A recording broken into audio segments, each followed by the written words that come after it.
So hello everyone. आज से ना मैं ये विटामिन डी के सप्लीमेंट्स स्टार्ट करने वाला हूँ। ये कैल्शियम टैबलेट्स हैं और ये विटामिन डी का सच है। बट ये कहानी आज से शुरू नहीं होती, ये कहानी शुरू होती है पिछले 6 मंथ से। 6 मंथ पहले से मुझे हमेशा क्या होता था, बॉडी में वीकनेस महसूस होती थी और मस्कुलर फटीग रहता था।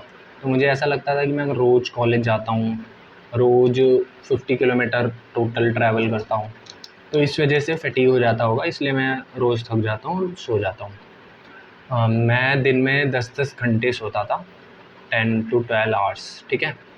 एंड जब भी मैं पढ़ने बैठता था तो अराउंड हाफ एन आवर के बाद मुझे फटीग होने लगता था, मेरी पीठ में दर्द होता था और पैरों में, जो मेरी एंकल के पास जो टिश्यूज़ हैं, टेंडन्स हैं, उनमें बहुत ज़्यादा पेन होता था और बोन पेन होता था मेरे को बहुत बार।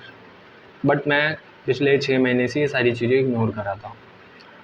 फिर ये चलता रहा एंड मुझे कभी रियलाइज़ ही नहीं हुआ कि मेरे में विटामिन डी की इतनी भारी कमी है। तो एक दिन मैंने टेस्ट करवा लिया और रैंडमली मेरा विटामिन डी आया 5 भी नहीं, 4.8। नॉर्मल लेवल 30 होना चाहिए, 30 है तो सफिशिएंट है बॉडी, ठीक है। तो सीवियर डेफिशिएंसी थी। डॉक्टर ने कहा डायरेक्टली कि इंजेक्शन लगवा लो या नॉन वेजिटेरियन डाइट स्टार्ट कर दो, जिसमें कि एग्स मेन थे, क्योंकि एग्स में कैल्शियम विटामिन डी होता है, और फोर्टिफाइड मिल्क।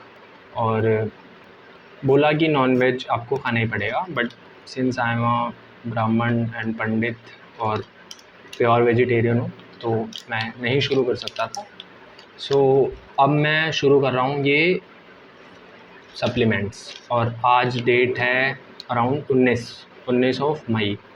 एक महीने मेरे एग्ज़ाम्स भी हैं और इसीलिए मैं ये सप्लीमेंट शुरू कर रहा हूँ, वरना मैं डाइटरी कंट्रोल पे ही ज़्यादा बिलीव रखता हूँ। और बट क्योंकि एग्ज़ाम्स हैं और मैं नहीं चाहता कि जैसे पिछले 6 महीने वेस्ट हुए हैं यही सब सोच के, वैसे आगे के 6 महीने वेस्ट हों। बट फिर मैंने थोड़ी रिसर्च करी तो मुझे पता चला कि विटामिन डी की जो कमी है ये सिर्फ मेरे में नहीं है, ये बहुत ही कॉमन इलनेस है।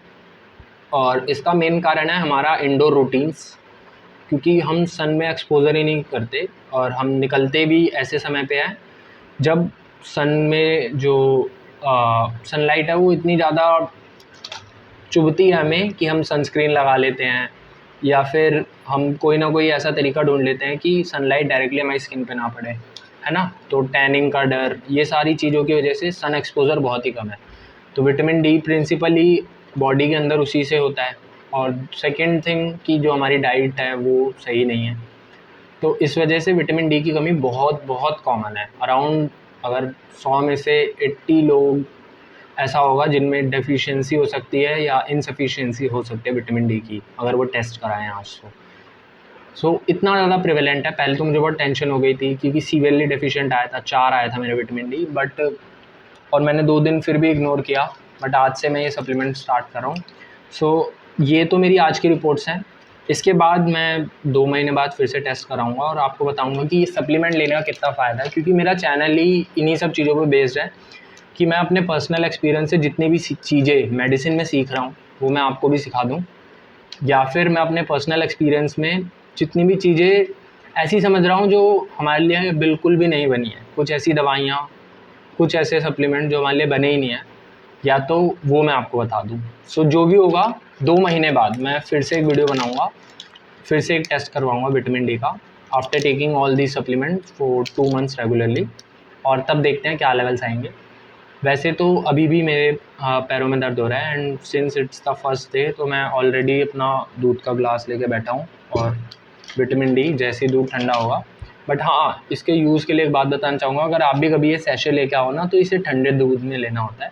गर्म दूध में लोगे तो हो सकता है कि जो विटामिन डी है वो डी नेचर हो जाए, जो इसमें कॉलेकैल्सिफेरॉल है, तो ऐसा ना हो, इसलिए आप ठंडे दूध में ही सैशे को लेना, ठीक है।